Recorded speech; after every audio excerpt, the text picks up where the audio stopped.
It was a cold Thursday, which was odd for the summer, although it could have been that my AC in my window was on all night. I sipped my morning coffee while clicking the link to an article. I glanced through it with a furrowed brow, as the lines of black and white burned their inconsistencies into the forefront of my mind. I gasped at the horror of the particular paragraph. Its blatant disregard for the basics of MBTI was almost more than I could comprehend. I awoke 30 minutes later in a daze. After it subsided, I felt utterly compelled to write about the most dangerous of game. Welcome back to the channel. I know it's been a while, but did you guys enjoy the 40s, 50s Private Eye movie throwback? Huh? Playing around with it, thinking maybe I'll make that a more permanent character on the show. Today we're going to be talking about half the reason MBTI even exists on YouTube, and that is of course the INFJ personality type and how everyone gets it wrong. Spoiler warning, if you're an INFJ, you're probably not going to agree in the beginning, but I urge you to hear me out and take this mad journey with me on the yellow brick road of logic and consistency. I know, the road less traveled. Let's start with the functions. Introverted intuition, extroverted feeling, introverted thinking, extroverted sensing. As their lead function, NI manifests itself in two distinct ways. A little voice in their head telling them what's correct and what isn't, implicitly, as well as thinking deeply on subjects that arise from said voice. Oftentimes gets them locked into trains of thought that are rarely broken by the surrounding environment. Then chiming in on conversations with information that was already talked about, as well as what I've seen from lead NI users having a poor awareness of their surroundings.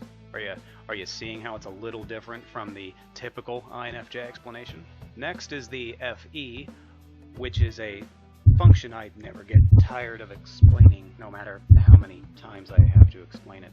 For the INFJ, it's displayed as a desire to keep whatever group they're in content. Don't ruffle any feathers, try to bring about inclusion into the group, sacrifice themselves for the greater good. When I say sacrifice, I don't mean just giving away their last $5. They sacrifice happiness, joy, contentment, their livelihood, job opportunities for the sake of others, especially if it was their idea, thanks to that little voice inside their heads. So with the typical INFJ, this is pretty much the behavior you're going to see. Perpetually sacrificial, believing whatever pops into their head is correct, and trying to push those ideas in the direction of the group. This is the main reason why INFJs are considered strange, as no one in their right mind would consider taking an unvalidated voice and combining it with a desire to sacrifice for the group at such a breakneck pace. And of course it would lead to being, gullible, forgetful, philanthropic to a fault. See your local minister and ask about Jesus for more information. I'm hoping by now that many of the INFJ roleplayers who are watching have gotten some of the wheels turning at this point. I also hope they're not watching this video and saying to themselves, well, I'm just a subtype of an INFJ, because knowing that would undoubtedly send me into a fit of tachycardia. Which, by the way, I'll be doing a video on personality subtypes in the near future, because they just...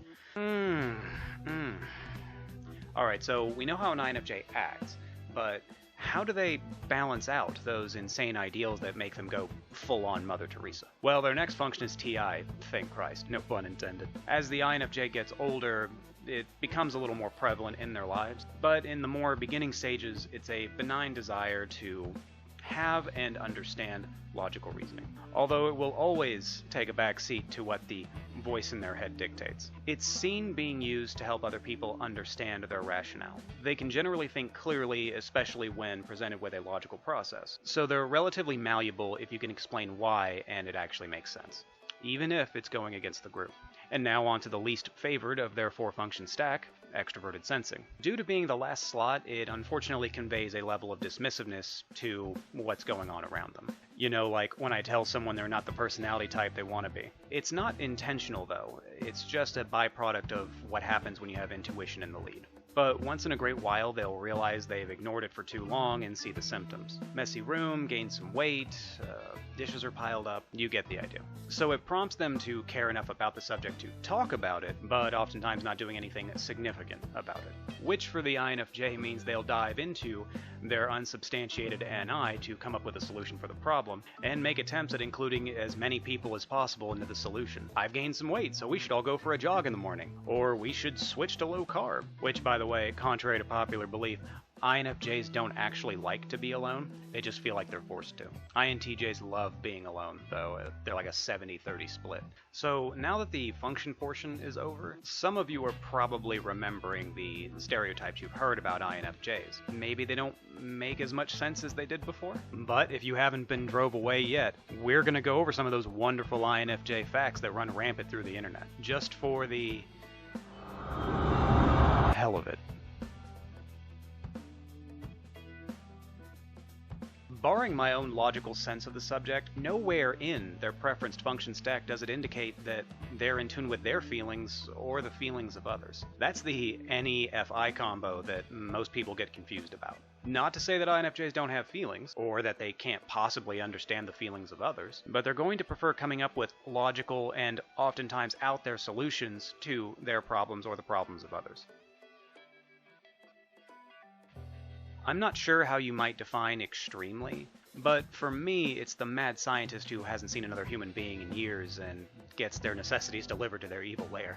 INFJs are going to be no more introverted or extroverted than most, pretty much riding that 50-50 balance. They go to work, they interact, try to be normal, associate with others, then come home and spend as much time with their significant other as possible, as they believe that in a relationship, two people become one, and you're simply spending time with yourself.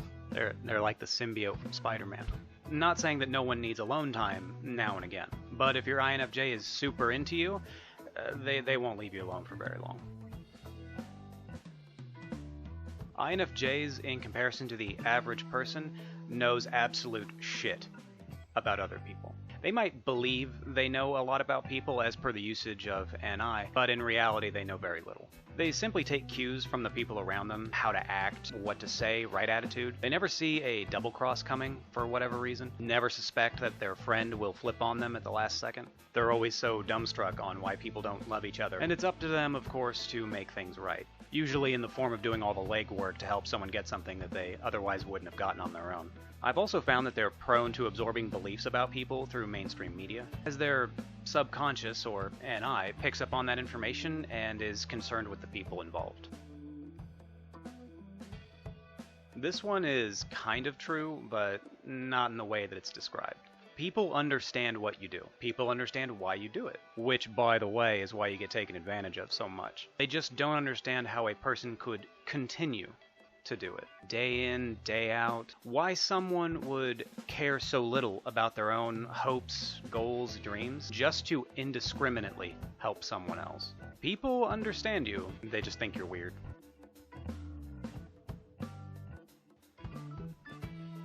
Where? How?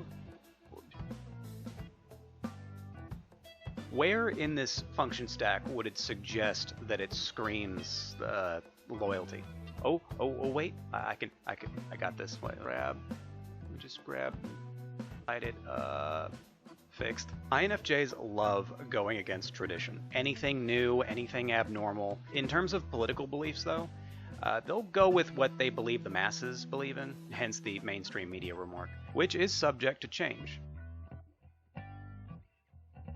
I think most people at some point try to look for their soulmate, someone that gets them, who understands them, which, if INFJs knew how different they are, which they do, they wouldn't spend so much time looking for a soulmate, which they don't. INFJs do have a general understanding of what the group does, so they will, just like others, settle down with someone who will tolerate them most days. Not to say they won't keep an eye out.